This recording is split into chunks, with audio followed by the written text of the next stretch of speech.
Welcome to a Management Plus training webinar. My name is Kevin Sloan.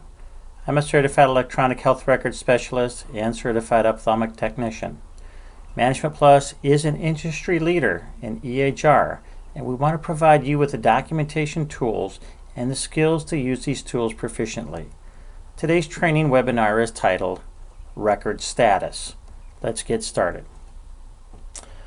A record status is accessed by choosing File from the main menu, Electronic Health Record, EHR Setup, and then Record Status. This is only accessible if you have the security permissions to do so. This will launch your EHR Status Maintenance dialog window, where you now have full functionality to add, subtract, and modify all of your EHR record statuses. As you know, as described and detailed within our other training webinars, a record status is essentially a sticky note to you or to other folks within the office that something needs to be done with that record. A record that has been completed and needs nothing else further documented as far as medically does not need to have a record status documented. To document a record status for every single record created within your office is generally not time efficient and generally leads to confusion. So just like on paper records, if something needs to be done with that chart, you put a sticky note on there detailing what needs to be done. Same way with this. You don't put a sticky note on every paper chart saying that it's completed, because when it doesn't have a sticky note, you know that it's completed. Same within EHR. If the record status is blank, you know it's completed. Nothing further needs to be done. So occasionally when you do need to set a sticky note or record status to your EHR, this is where we're going to maintain this, or at least this is one place that you can maintain this. This actually is accessible from within EHR as well. You can see that we have some very usable record statuses here. Call patient later, needs dictation, needs further documentation, needs test results imported, sent to specialist, waiting for report, and waiting for lab results. These are all very usable record statuses that have sufficient details to tell you what needs to be done. You want to try to avoid having a record status that is so vague and nondescript that you really don't know what needs to be done unless you were to ask somebody.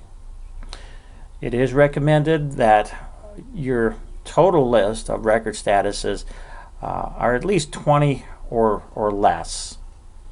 No more than that, really. Once you get 25, 30 or more, then it becomes very hard to find these.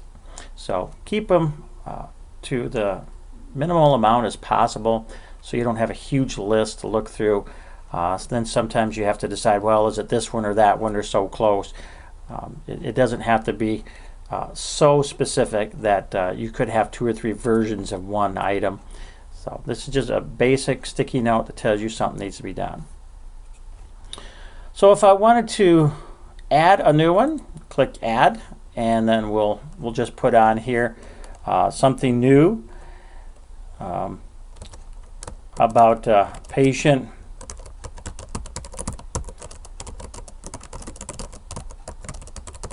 This is something that occurs occasionally if you have a record that you are prepping for your first EHR and your patient has been confirmed, but then they either no-show or they called and rescheduled. You'll want to use that record again. You don't really want to have a dead record out there. So it's a great idea to set the record status as this. Click OK, and then you will have that for a record that needs it.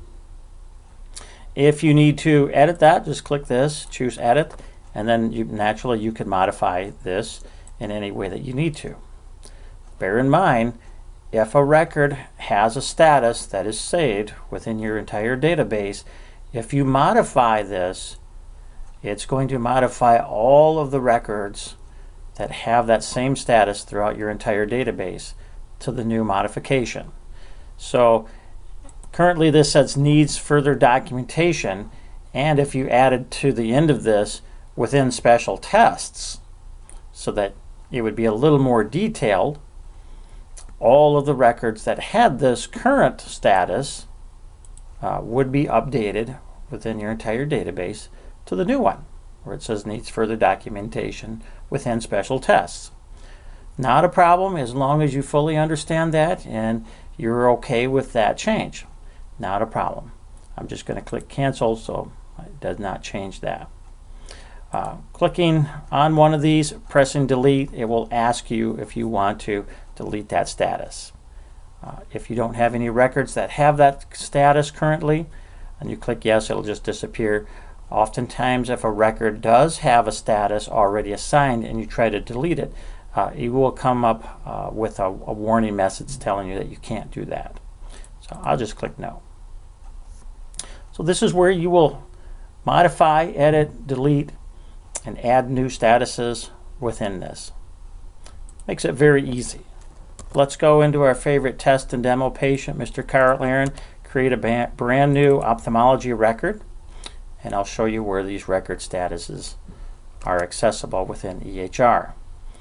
We did detail this when we went over the Blue Banner training webinar number 5.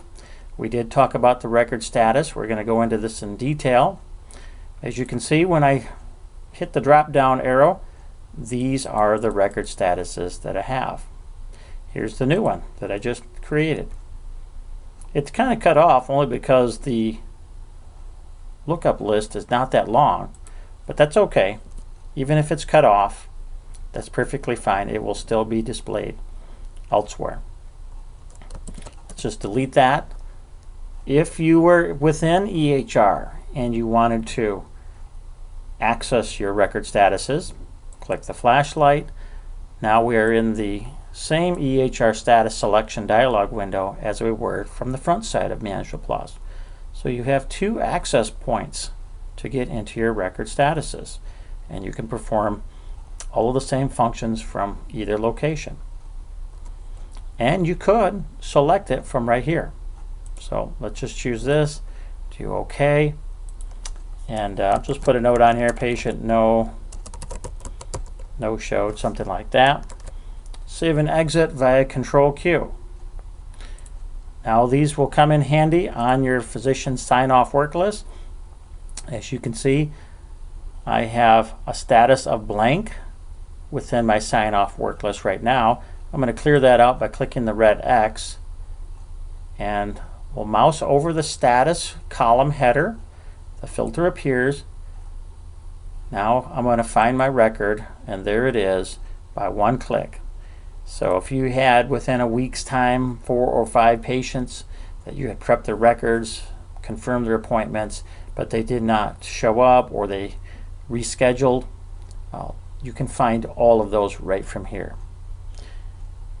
So if the patient were to call back and say, I can come in on this date or such and such date, right click, review record, change the date of service so that instead of 4/18 it would be the new date of service. And you would still want to leave the status in there so that when the technician brings up the record, when the patient finally does show up in the office, they will just clear that status at that point. Okay. Because what they're going to see is, see on this date here of 4/18, they're going to be trained to look for statuses that says patient rescheduled, use EHR for next visit. If that's the case, they'll just double click on this when the patient actually is in the office, and then naturally change the date of service to the actual date that they're in the office. So if they decide to come in on Wednesday, just change the date of service, come over to status, delete that out, and you're all set. All is good. This concludes our training on the record status. Thank you.